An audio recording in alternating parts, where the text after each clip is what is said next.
Assalamualaikum warahmatullahi wabarakatuh. Pada kesempatan ini saya akan menyampaikan paparan mengenai identifikasi karakteristik guna lahan dan kegiatan di Kota Bandung.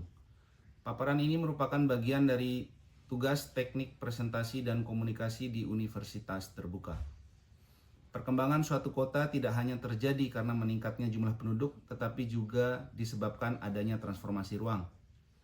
Menurut Doxiadis, transformasi berlangsung melalui proses penetrasi, invasi, dominasi hingga suksesi.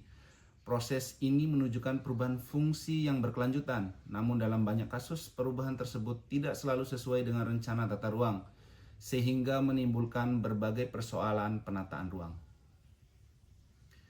Ketidaksesuaian antara pemanfaatan ruang dengan perencanaannya dapat menimbulkan masalah yang cukup kompleks. Transformasi yang tidak terkendali berdampak pada aspek sosial seperti ketidakteraturan lingkungan, aspek ekonomi seperti perubahan nilai tanah, aspek ekologi melalui berkurangnya ruang terbuka, dan juga merubah struktur fisik kota. Karena itu penting untuk mengidentifikasi bagaimana pola perubahan tersebut berlangsung. Dalam kondisi seperti ini, peran pemerintah menjadi sangat krusial. Pemerintah perlu hadir sebagai pihak yang mengatur dan mengendalikan pemanfaatan ruang agar mengikuti ketentuan RT/RW penata gunaan lahan yang dilakukan secara tepat akan menghasilkan efisiensi dalam pemanfaatan ruang serta memberikan manfaat sosial yang maksimal bagi masyarakat. Guna lahan dapat dipahami sebagai fungsi dominan yang ditetapkan pada suatu kawasan. Kategori guna lahan umum meliputi pemukiman, komersial, industri, ruang terbuka hijau, kawasan lindung hingga kawasan campuran.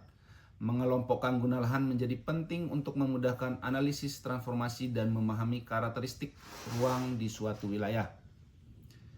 Kegiatan ini merupakan bentuk aktivitas nyata pemanfaatan ruang oleh masyarakat. Setiap fungsi guna lahan akan melahirkan beragam kegiatan yang berbeda. Misalnya, kawasan komersial akan didominasi aktivitas perdagangan, sementara kawasan industri memiliki kegiatan produksi. Tujuan utama survei ini adalah mengkaji kesesuaian antara guna lahan dengan kegiatan yang berlangsung pada masing-masing kawasan. Selain itu, survei ini juga bertujuan memahami sistem karakteristik dan pola kegiatan yang berkembang di Kota Bandung. Sasaran survei ini mencakup 3 hal utama. Yang pertama, teridentifikasinya karakteristik guna lahan di Kota Bandung. Yang kedua, teridentifikasinya variasi kegiatan yang berada dalam satu guna lahan. Ketiga, teridentifikasinya karakteristik kegiatan yang berkembang pada masing-masing kategori guna lahan. Keluaran atau output dari kegiatan survei ini adalah sebuah laporan lengkap yang berisi data, analisis, dan interpretasi mengenai guna lahan dan kegiatan. Laporan ini diharapkan dapat menjadi dokumen pendukung bagi proses perencanaan berikutnya, terutama dalam pengendalian pemanfaatan ruang. Lingkup wilayah survei berada di Kota Bandung yang terbagi ke dalam 6 wilayah pengembangan. Pembagian ini tidak hanya memudahkan pengumpulan data, tetapi juga memberikan gambaran lebih spesifik mengenai karakteristik masing-masing wilayah. Kegiatan survei ini direncanakan berlangsung selama 1 semester. Dengan durasi ini, proses pengumpulan data, pengolahan, serta penyusunan laporan dapat dilakukan lebih terstruktur dengan mempertimbangkan pembagian jadwal dan tanggung jawab tim. Pendekatan pelaksanaan kegiatan dimulai dengan merumuskan masalah yang akan diteliti untuk memastikan relevansi survei. Selanjutnya ditentukan kebutuhan data, baik data primer maupun data sekunder. Setelah itu disusun populasi dan sampel yang akan dijadikan objek survei.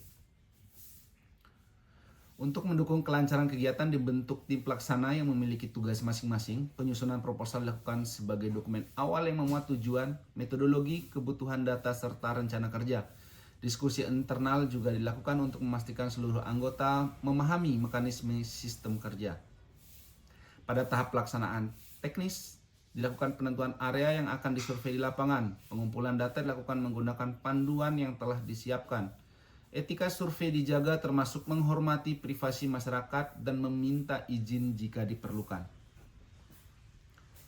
Data yang telah dikumpulkan diolah menggunakan metode tabulasi, pemetaan, dan visualisasi untuk menampilkan pola-pola tertentu. Setelah itu dilakukan interpretasi untuk memahami hubungan antara guna lahan dan kegiatan. Grafik ini menunjukkan distribusi luas pemukiman di 6 wilayah pengembangan Kota Bandung. Dari data ini kita dapat melihat wilayah mana yang memiliki dominasi lahan pemukiman, serta bagaimana perbedaan karakteristik tiap wilayah mempengaruhi perkembangan kota. Ini adalah slide yang menunjukkan peta Kota Bandung. Slide ini menampilkan gambaran umum peta Kota Bandung. Peta digunakan sebagai acuan spasial untuk melihat persebaran wilayah pengembangan dan mempermudah pengorganisasian survei lapangan. Contoh temuan survei. Temuan awal menunjukkan bahwa kegiatan komersial cenderung terkonsentrasi di pusat kota, sedangkan perkembangan pemukiman lebih dominan di wilayah pinggiran. Hal ini menggambarkan terjadinya pergeseran aktivitas akibat pertumbuhan kawasan. Temuan survei ini memiliki implikasi yang sangat penting bagi proses perencanaan kota. Pemerintah perlu memperkuat kebijakan zonasi dan pengendalian pemanfaatan untuk menghindari ketidaksesuaian fungsi. Selain itu, pengelolaan pertumbuhan wilayah pinggiran menjadi penting untuk menjaga keseimbangan ruang.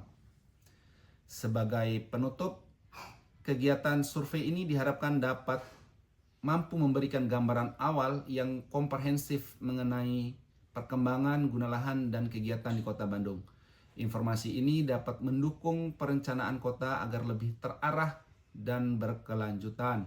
Terima kasih atas perhatian Anda. Wassalamualaikum warahmatullahi wabarakatuh.